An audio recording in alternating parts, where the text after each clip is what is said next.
Hi, my name's Marlan. 4 years ago, my parents kicked me out, said my brother needed my apartment more. They handed him my keys, my space, and called it family. I slept on a friend's couch that night. Then, on my 22nd birthday, my father called me, panicked, saying, "Your mother's in the hospital. We need $37,000 now." Not a, "How are you?" Not even "Happy birthday." Just a demand. I told him to call his golden son and went back to sleep. But the next morning, the police called me instead. That's when I found out. They'd done something worse than kicking me out. Much worse.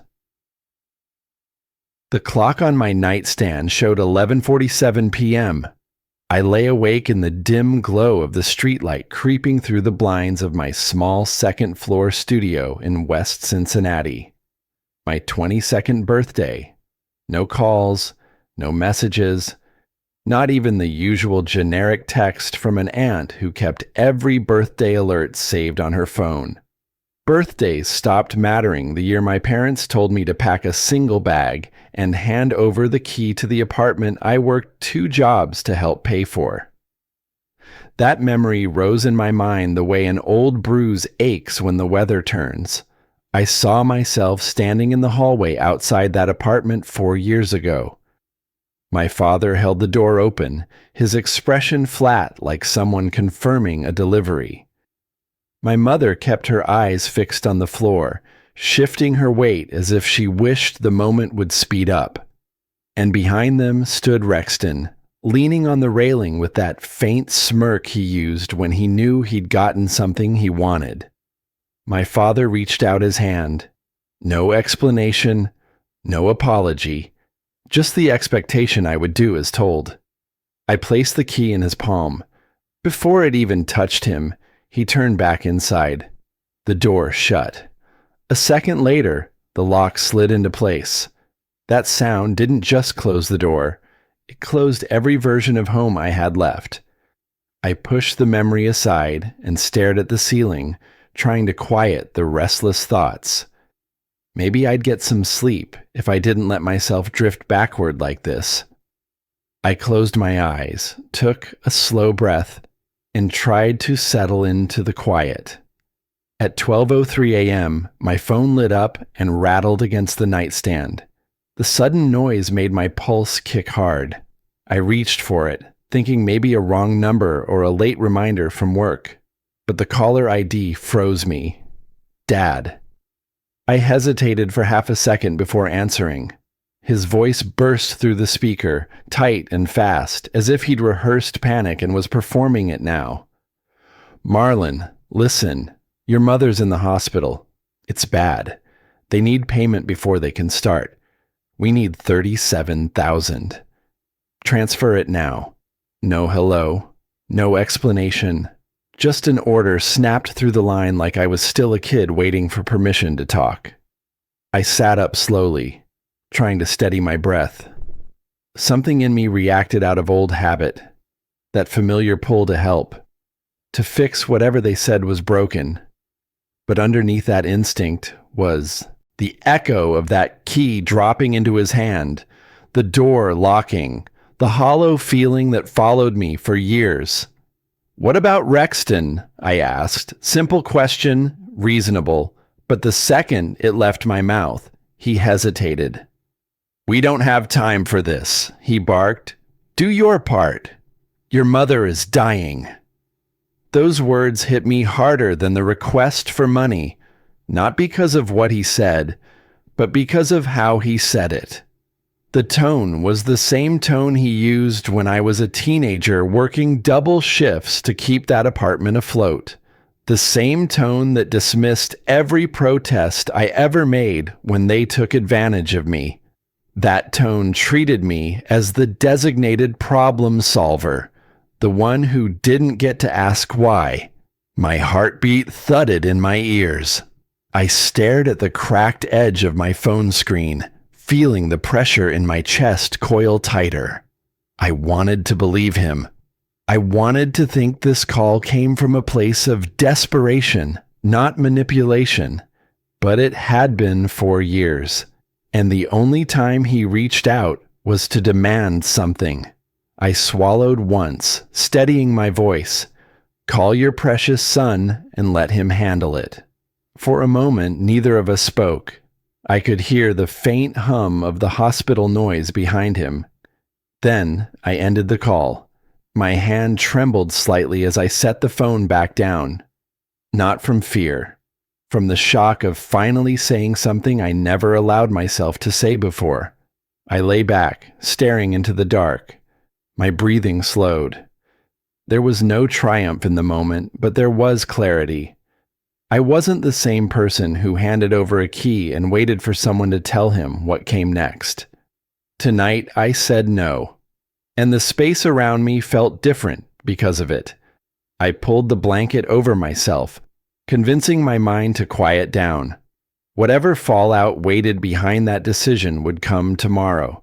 Tonight, I wanted a few hours of peace, even if it was fragile. I didn't know a bigger storm was already moving toward me. At 7:12 a.m., when my phone rang again, it wasn't my father's voice on the other end.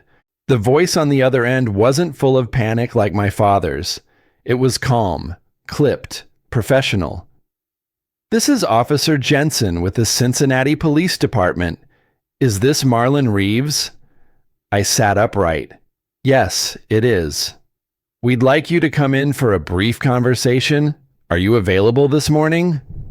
My first thought was to ask if this had anything to do with my father's call last night. But something in the officer's tone made me hold the question back. "Sure, I can be there in 20 minutes, I said. "We'll be expecting you." The line disconnected. I sat on the edge of my bed, heartbeat steady, but my mind racing. I pulled on jeans and a clean shirt, the same pair of boots I wore to interviews when I was still hoping someone might hire a guy with no degree and a gap-filled resume. The morning light outside was soft and gold, the kind that made sidewalks look cleaner and the world feel more forgiving. But there was nothing forgiving about the thoughts running through my head. I walked to my car, an old Civic I'd nearly rebuilt myself, and backed out of the parking lot, steering into the slow hum of traffic heading east. The streets were familiar. Same corner bakery I'd walked past in high school. Same bus stop with the same woman sitting there with her morning coffee. But the familiarity didn't calm me. It sharpened everything. My mind spiraled. Was there a car accident? Did something happen at the hospital? Had my father done something worse than I thought? As I drove, I replayed that call again and again. The rushed demand, the guilt-soaked manipulation, the way he didn't even pause before assuming I'd wire him $37,000. Was this about money or something deeper? Something darker? When I reached the precinct, I sat in the car for a moment longer than I needed to. My hands were cold, knuckles white around the steering wheel. I got out, walked through the glass doors, and approached the front desk. The officer behind the counter looked up, glanced at a clipboard, and gave me a short nod. "Mr. Reeves?" "Yes." He reached into a drawer and pulled out a small, clear envelope. Inside was a USB drive. A label on it read, "Voicemail, 2:41 a.m." "This was found last night," he said. "It's connected to a voicemail left for you. A detective will be with you shortly." I nodded, unable to form words. I took a seat on one of the cracked vinyl chairs lining the hallway, opposite a large bulletin board covered in community events, lost dog flyers, and snapshots from holiday charity drives. One photo caught my eye, an old family posing in front of a Christmas tree, kids in matching sweaters, parents smiling stiffly like they'd practiced. It hit me out of nowhere. I was 16 again, standing in our living room. The family portrait that hung over the fireplace had just been replaced. Same background, same lighting, same matching sweaters. But in the new photo, I was gone. I remember asking my mother, voice barely holding back the crack, why wasn't I in this one? She didn't even look up from folding laundry. It was just easier this way. I remember that hallway, the silence, the way my face burned, not from shame, but from invisibility. Being erased is worse than being hated. At least hatred admits you exist. The door at the end of the hallway opened, and a tall man in a navy blazer stepped out. "Mr. Reeves, I'm Detective Holloway. Come on in." I followed him into a small room with a single metal table and 2 chairs. No mirror, no drama. Just the kind of room where facts are supposed to live. He placed the envelope on the table and sat across from me. "We're going to play something for you. It's from a voicemail left on your phone early this morning. You may recognize the voice." He inserted the USB into a laptop and pressed play. The voice that came through the speaker was unmistakable. "Marlan, look, we're just going to use your information for the forms. It's the fastest way. You owe us that much." A pause, then another voice, lower, slightly muffled but clear enough. "Use his name. It won't trace back." That was Rexton. I felt my whole body go cold. My legs were there, but they didn't feel like mine. My hands curled into fists on my lap, knuckles pressing bone against skin. They didn't just ask for help. They took it, like they always did. Detective Holloway paused the audio. "Do you recognize either voice?" I nodded slowly. "The first is my father. The second, my brother." "And did you authorize either of them to use your social security number or personal information last night?" "No," I said. The word came out dry, barely a sound. I swallowed and said it again, louder. "No, I didn't." The detective leaned back slightly, not accusatory, just studying. "You're sure?" "I'm sure." I stared at the USB. They've done this before. Opened credit in my name. Said they'd fix it later. They never did." He nodded like he'd heard stories like mine too many times before. "I believe you," he said. "But there's more." He reached into a folder and slid a stack of papers toward me. The top sheet caught my eye before anything else. My name, printed clearly, and under it, a signature, my signature. But I hadn't touched a pen. For a moment, I couldn't move. The papers sat between us, the signature staring back at me like a mirror warped in all the wrong ways. My throat tightened as I tried to steady my breathing. Detective Holloway didn't rush me. He just watched, waiting to see how far this shock would reach. I leaned closer, tracing the shape of the forged signature with my eyes. It wasn't sloppy. Whoever wrote it had studied every curve of my handwriting, the slight tilt of my letters. It looked like something I would have signed without thinking. That realization hit harder than anything else. Someone didn't just pretend to be me. They knew exactly how I wrote my name. The form listed details that made my chest tighten even more. My full name, my social security number, and the address of the apartment I'd been pushed out of years earlier. It was like someone had dragged old wounds into the open and pinned them under fluorescent lights. I tried to keep my hands still, but they trembled anyway. A memory surfaced without warning. 17 years old, sitting at the kitchen table with my father's hand on the back of my chair. He'd push rent checks toward me, telling me to sign because it looked better coming from you. I never understood why, but he always watched closely, correcting the smallest variations in my handwriting. Back then, I thought he just wanted consistency. Now I understood he'd been studying me. Detective Holloway cleared his throat lightly. "Marlan, does this look familiar to you in any way?" "It looks like my writing. I said quietly, but I didn't sign it. Do you have any reason to think someone in your family might have used this information? That question pulled out a laugh I didn't expect. Not from humor, more from a kind of tired acceptance. Reason? Yes, plenty. It wouldn't be the first time. The detective didn't flinch. He simply tapped the envelope containing the USB. I'm going to play something else. We pulled this from a hallway camera near the admittance desk at the hospital. The audio's not perfect, but you should hear enough. He hit play. Rexton's voice cut through the static. Just put his info down. He won't fight it. He never does. Another voice followed, firmer, older, and painfully familiar. He owes us this. Keep writing. I closed my eyes. Those words reached places inside me I didn't want to revisit. Being told I owed the family was nothing new. Growing up, it was said often enough that I started to believe it. Anytime I hesitated, questioned, or pushed back even slightly, my father would lower his tone and remind me, "You're lucky we even keep you under this roof." And when I tried to argue, he'd say, "You owe this family everything. Don't forget that." Years of those lines had trained me well.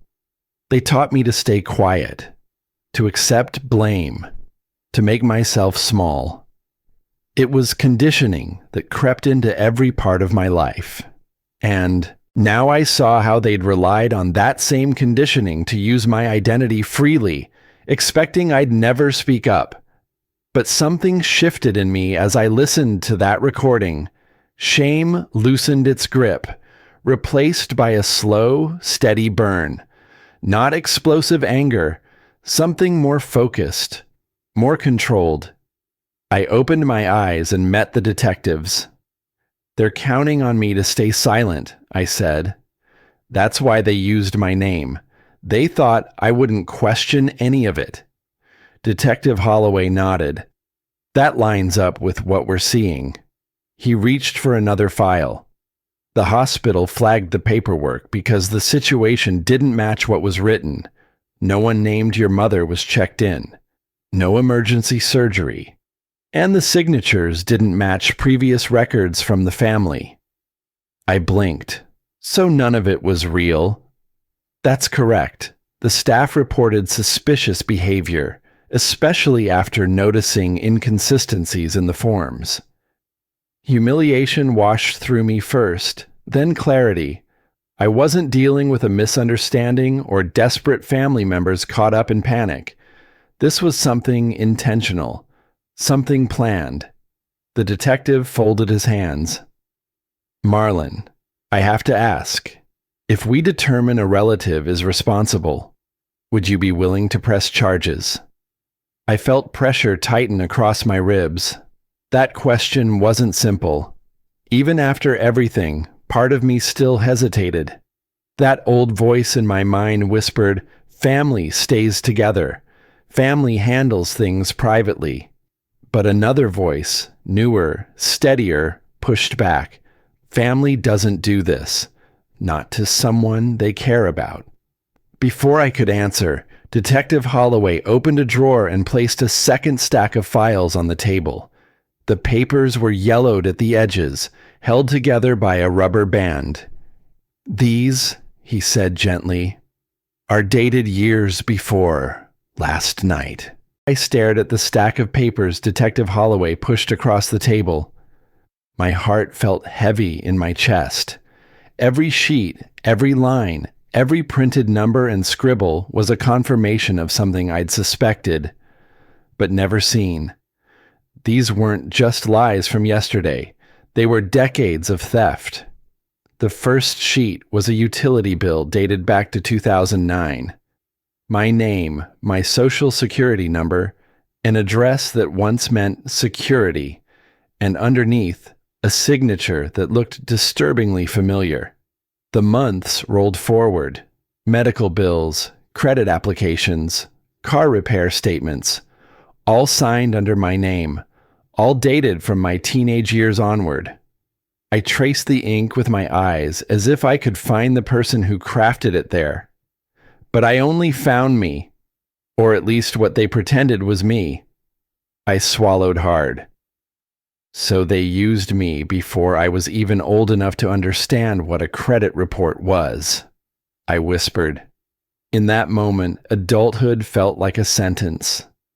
I remembered that summer I turned 17, working 2 jobs, night shifts at the diner, weekend landscaping, scrapping every dime I could to help around the house. I thought I was doing it for them, out of love or obligation. But now I understood. I was always the fallback, the cover-up, the nameless liability that could be sacrificed without guilt. Detective Holloway studied my face with quiet intensity. Your parents told you anything about those bills before?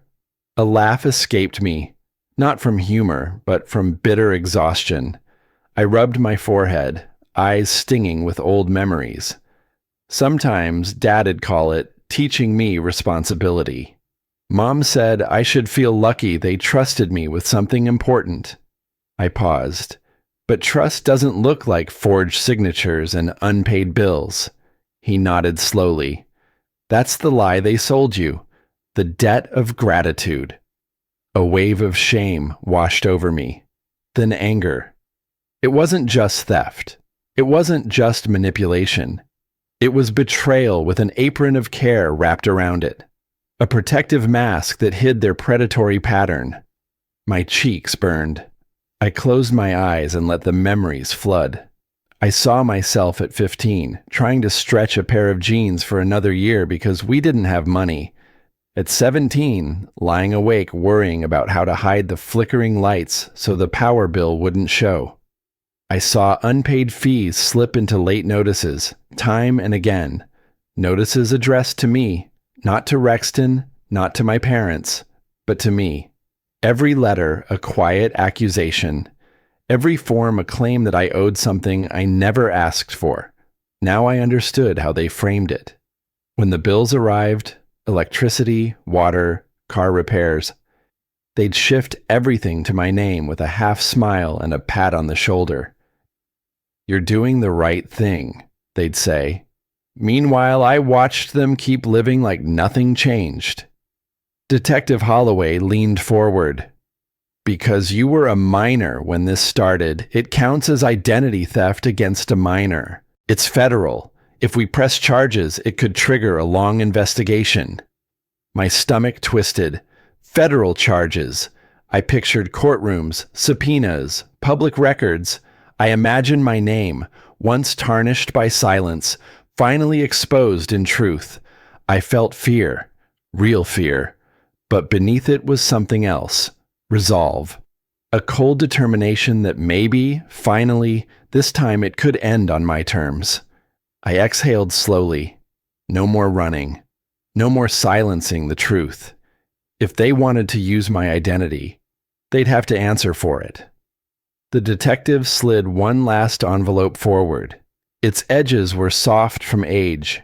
He said in a tone flat and direct, "This one concerns last night, or what your family planned for next." I froze. My breath caught. That sentence felt heavier than any chain previously around my neck. I didn't need to open it to know how deep the betrayal would run. I opened the folder, hands trembling, throat dry, and eyes scanning too fast for comprehension. Then it hit me. These weren't documents or forms. They were screenshots. Dozens of them. At the top of each image, I saw familiar names. My father, Rexton, and my mother. Their names together in a group message thread, time-stamped less than 12 hours ago. The first message was from my father. "He's the weak link. If this comes back on us, we say he volunteered. Say he was trying to fix what he ruined." I stopped reading. The room didn't feel like a police station anymore.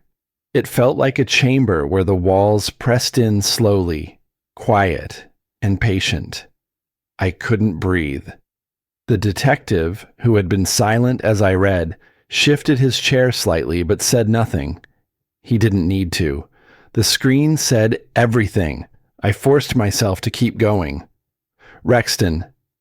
He's soft. If this blows up, we'll tell them he offered. He won't fight it. Mother. He always folds. He still wants to be part of the family. Use that.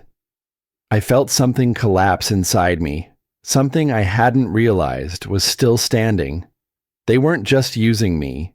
They were planning it, coordinating it, trading lines like they were writing a family play, one where I was cast as the fool who takes the fall and never speaks up. I blinked, trying to hold back the sting. It was useless. The detective's voice was quiet, level. We pulled those from your father's phone. He gave us consent when he thought it would prove you'd gone rogue. It backfired. I couldn't laugh. I couldn't speak. My jaw clenched as I turned the pages. Then I saw it. A message forwarded to my Uncle Peter, then to my mother's sister in Columbus. Both came with the same copy-paste lie. Marlan's unstable. He's making things up. He tried to get into Mom's accounts. You know how he's been since high school. Another thread followed. He's always been the burden. If this ruins the family, it's because of him. That word again. Burden. It was the word they'd carved into my spine years ago. When I forgot my lunch money, when I scraped the car, when I cried after Rexton broke my glasses. Burden. As if I were the weight that slowed their lives down. I didn't realize I was gripping the chair until my knuckles ached. My voice came out low, almost hoarse. They weren't even scared this might go public. They just assumed I'd take it. The detective didn't offer comfort. He looked me dead on and said, "They've trained you to, since you were a kid." I dropped my head into my hands. For a minute, I didn't want to speak. I didn't want to be in that room. I wanted to walk backward through time, back to 17, back to that version of me who still believed family meant protection, not strategy. I sat in silence for what must have been a full minute. The only sound was the ticking clock above the door. And then the detective spoke again. His voice cut through me, calm but firm. "Your mother was never at the hospital." I looked up. "What?" "She wasn't admitted.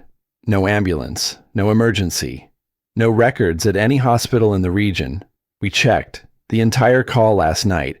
It was fabricated." I felt my stomach twist, like something sour just hit. "You're telling me he used her to..." He nodded slowly. "He used her to get you to send money. Probably thought it would work better than any threat.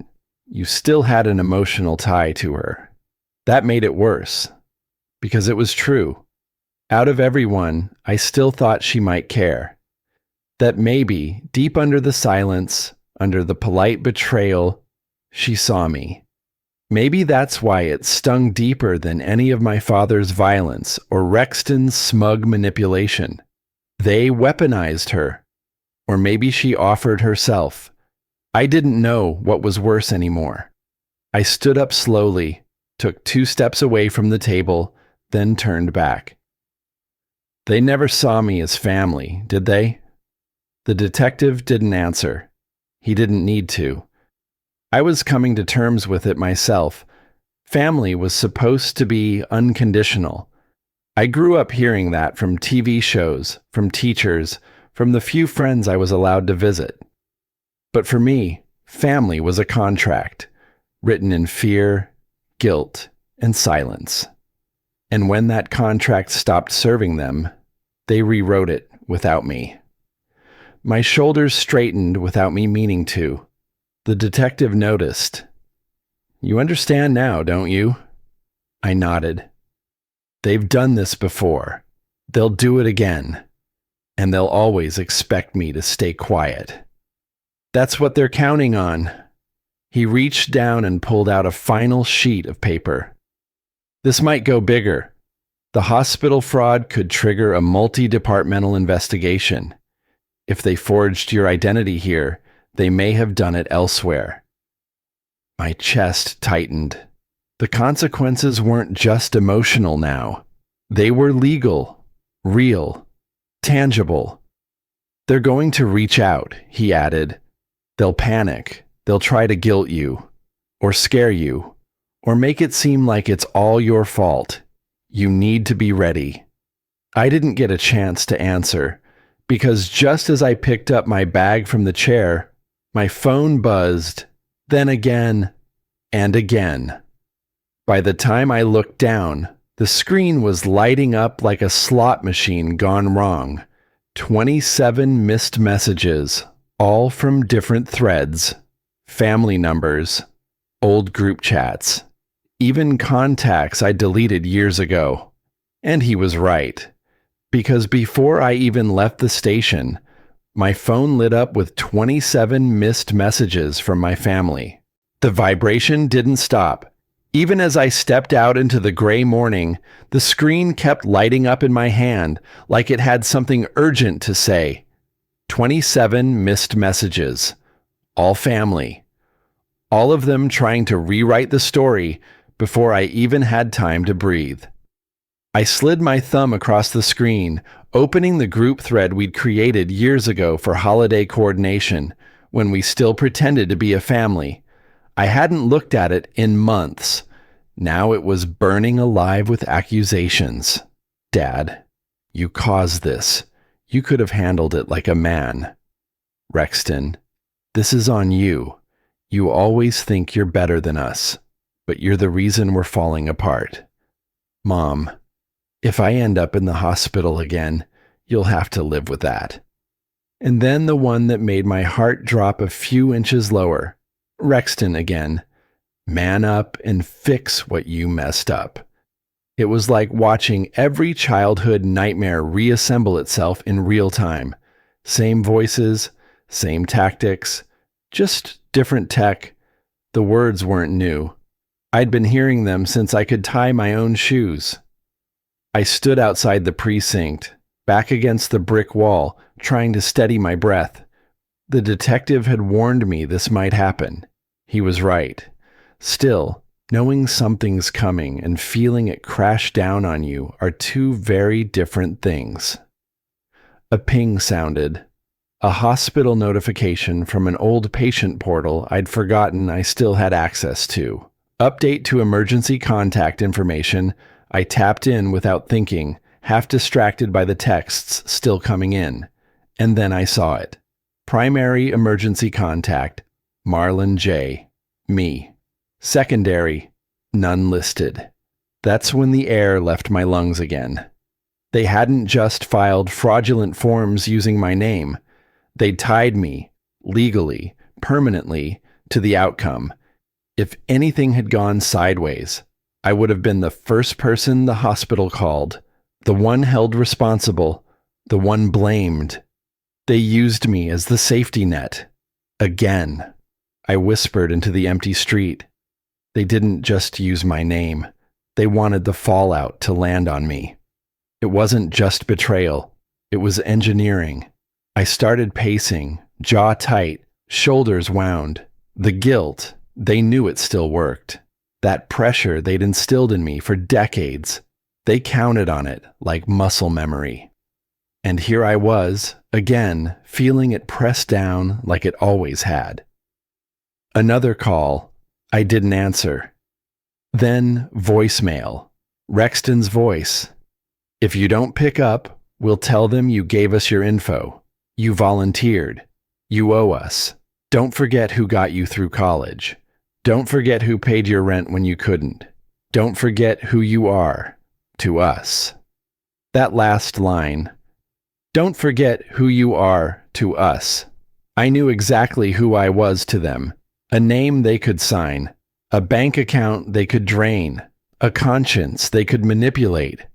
Before I could throw the phone, it buzzed again. Unknown number. I hesitated. Picked it up. Mr. Marlan, a woman's voice. professional, crisp.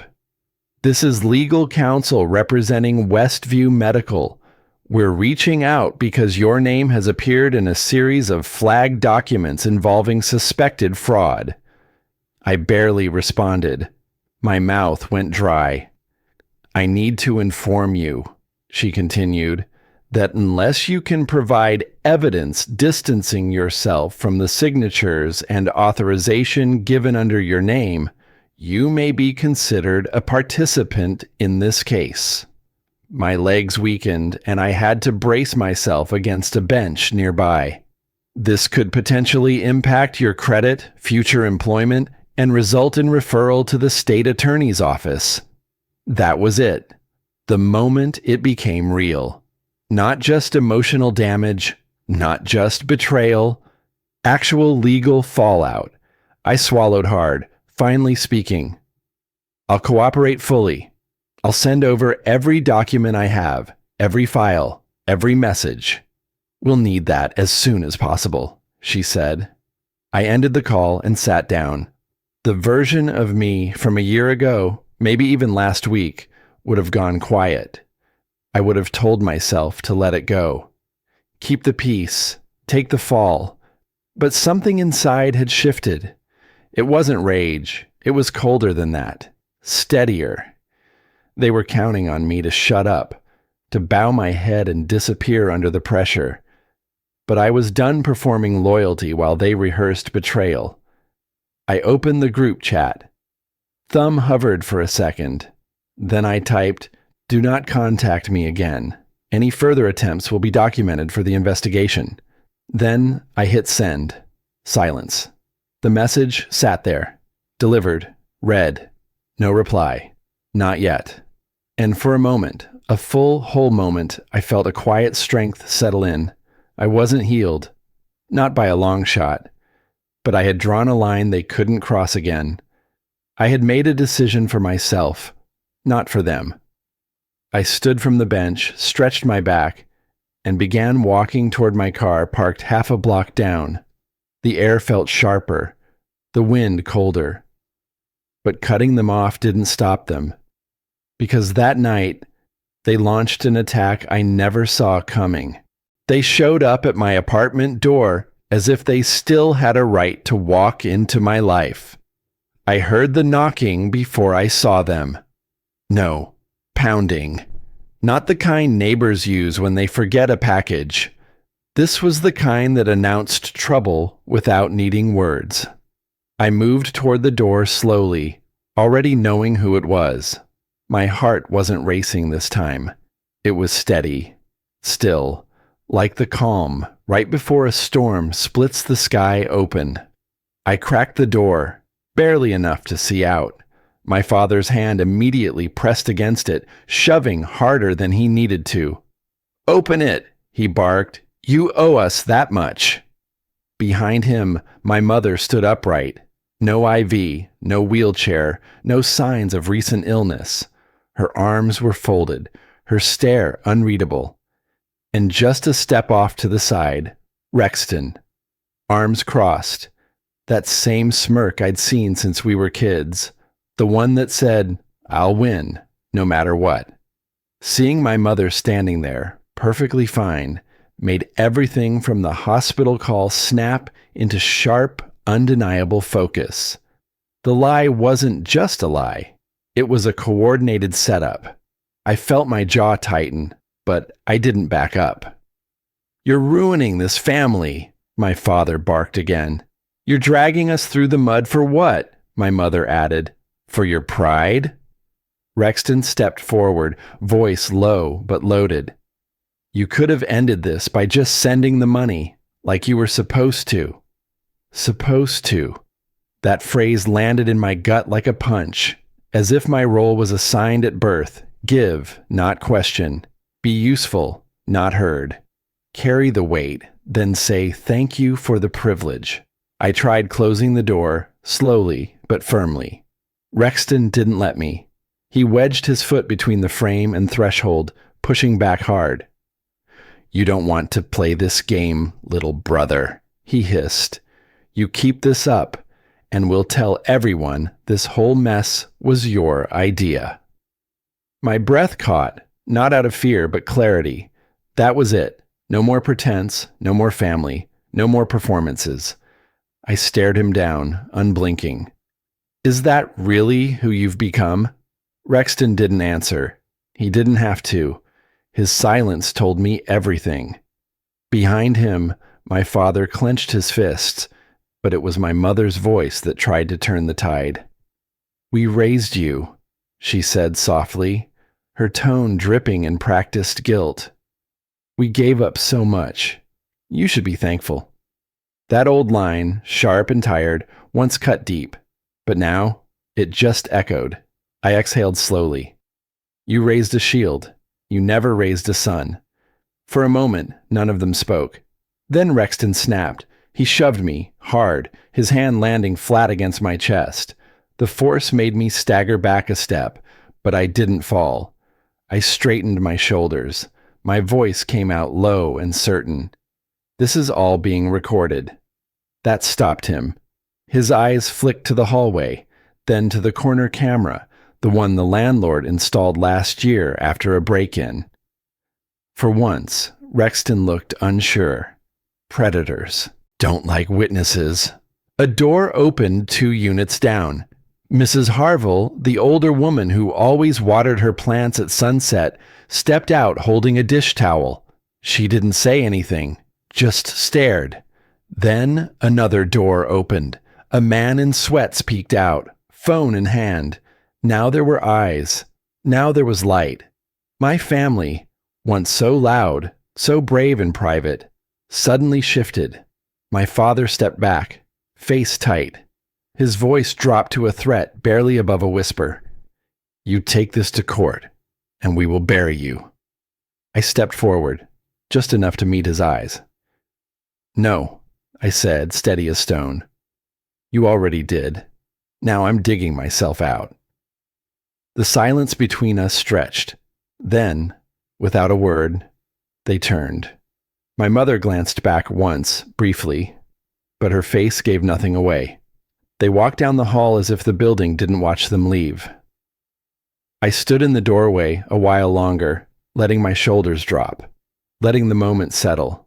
No panic this time, no shaking, just truth, and a strange, unfamiliar taste of strength.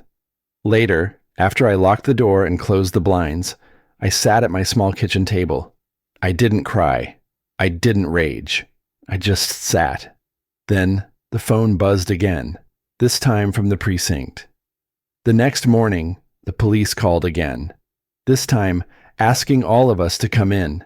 That was the moment I knew the unraveling wasn't coming. It had already begun. The next morning came gray and heavy, like the sky knew what was waiting. I barely slept. I kept expecting another call, another threat, another knock. But what came instead was something colder, official, unavoidable. A call from the precinct. "All of you, today, 10 a.m. I got dressed slowly, like each button and shoelace grounded me. I didn't rush, didn't panic. I didn't feel brave either, just ready. When I arrived at the station, I was the first one there. I told the front desk who I was, and they pointed me toward the waiting area. Fluorescent lights buzzed above, and the vinyl seats made my skin itch. 15 minutes later, they arrived. Together, of course. My father walking in front, jaw tight. My mother, eyes darting around, feigning fragility. And Rexton, trailing behind, arms crossed, chewing at his lip like he was prepping a story.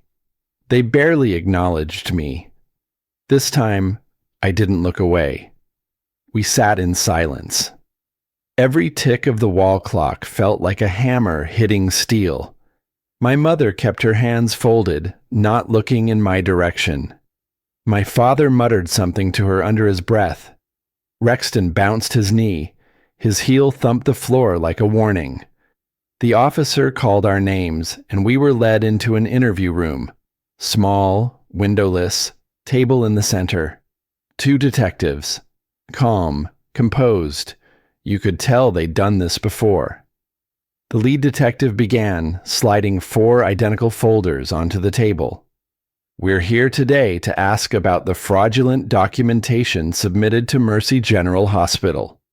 Specifically, the forms under Marlan's name. He looked directly at me. You were the one who flagged this, correct? I nodded once. He continued, voice measured. Before we begin questioning, we'd like to play something. He reached for a small recorder and pressed play. At first, just muffled sounds. Then, clear as glass, Rexton's voice. Use his name. He won't fight it. He never does. A pause. Then my father. Just put it down. He owes us. You could have heard a pin drop. My stomach didn't sink this time. I watched the reactions instead. Rexton blinked hard, his face blanching. My mother shook her head slowly, lips parted in disbelief. But no words. My father clenched the arms of the chair so tightly, his knuckles turned white. That's not what it sounds like, my mother whispered. But no one in the room believed her. That was when I felt it, my own spine straightening, my breath steady, my voice still inside me, not buried. This is what happens, I thought, when truth finally has a room big enough to breathe. The detectives didn't pause. They presented the documents I'd spent weeks trying to make sense of. Old utility bills, loan applications, medical paperwork, all in my name, all forged. They laid out the pattern, identity misuse starting from when I was 17, my name, quietly tied to account after account, like ink trails left by invisible chains. One detective leaned forward, tone firm. Who signed these? Silence. He repeated it, louder. Finally, Rexton snapped. We did what we had to do. He never helped. He just took. He was a burden. I flinched, but not from hurt. From recognition. It was the first time he ever said it so plainly. The detective's eyes didn't move. Did you or did you not use his social security number without his consent? My father exhaled like the air had been punched out of him. We didn't think he'd mind. 6 words. That's all it took. 6 words to pull the curtain down on decades of gaslighting. My mother turned away, face buried in her hands. Rexton looked down at the table, jaw working side to side like he wanted to bite through it. My father sat back, eyes hollow. No one argued anymore. No one defended themselves. And for the first time, I wasn't defending them either. The detective began recording official statements. Everything spoken was documented. The room felt like it was both closing in and opening wide. When they turned to me, I didn't gloat. I didn't raise my voice. I just spoke the truth, plainly. You taught me my whole life that silence was safety, I said. Today, silence would have destroyed me. I let the words sit in the room. I didn't rush them. No one answered. No one could. The detective cleared his throat, then turned toward me again. You're free to go, Mr. Langston. They're not. I stood slowly. No cuffs on me. No guilt in my lungs. Only air. Real. Full. Unsuffocated. I walked out of that room without looking back. The hallway outside felt brighter than it should have. My footsteps echoed, but they didn't haunt me. I pushed open the station doors, stepped into the sunlight, and that's when I felt it. A small weight in my jacket pocket. As I stepped out of the station, something in my pocket reminded me of everything I had just reclaimed. It was smooth and cold against my fingers, the old apartment key. Scratched at the edges, slightly bent from years of use. I hadn't even realized I still carried it. It had been tucked deep into the lining of my coat, buried like an artifact from another life. The last piece of them I still held on to without even knowing it. I stood on the sidewalk for a long moment, turning it over in my palm. That key had once opened the door to the first place I ever called my own. Until they took that from me, too. Back when Rexton needed it more and I could manage somewhere else, I gave it up without protest. I told myself it was just an apartment, just space. But now, holding it again, I saw it for what it was. The moment they decided I didn't deserve independence if it wasn't convenient for them. Now it meant something else. Not a symbol of what they stole, but of what I'd survived. The wind picked up as I started walking. I didn't have a destination, but Cincinnati's streets were familiar enough to let my feet wander without needing permission from my mind. I passed the little coffee shop I used to avoid because it reminded me of the nights I waited there, hoping they'd show up when they said they would. I glanced at the park bench where I once sat after being locked out of the apartment for forgetting to text Rexton in advance. This time, I didn't feel the weight of those memories. Just distance, just clarity. They spent years shaping me into something they could use, a provider, a buffer, a convenient excuse. But what they never imagined was that I'd grow into someone who could walk away, and mean it. Eventually, I found myself a block away from that old apartment. Same dull brick exterior, same chipped green awning. I hesitated outside the building, unsure whether I was there to confront something or simply to say goodbye. The building manager stepped out of the side entrance, squinting into the sunlight. When he saw me, his face softened. "Well, look who it is," he said with a small grin. "You still alive?" "Barely," I chuckled. "But yeah." He stepped closer, wiping his hands on a rag. "You know, I always felt bad about what happened back then. You just vanished. Your brother came by with your name on the lease, said you moved out. Didn't sit right, but it wasn't my call." "It's okay," I said and meant it. "It wasn't your fault." He looked me over and nodded. "You're standing taller now. Whatever you've been through, it didn't break you." That sentence stayed with me long after we parted ways. I reached the building's drop box and held the key a second longer, not with anger, not even with sadness, just a calm kind of release. "This was never my burden to carry," I whispered and let the key fall inside.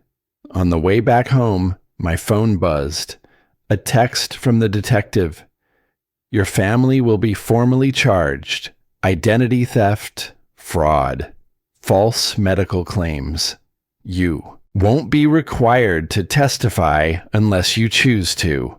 You're in control now." I read it twice, then once more. Not because I was surprised, but because it was the first time someone in authority had told me I had a choice. Back at my apartment, I unlocked the door with my key, the one nobody else had ever touched, and stepped into the space that was finally entirely mine. I didn't sit down right away.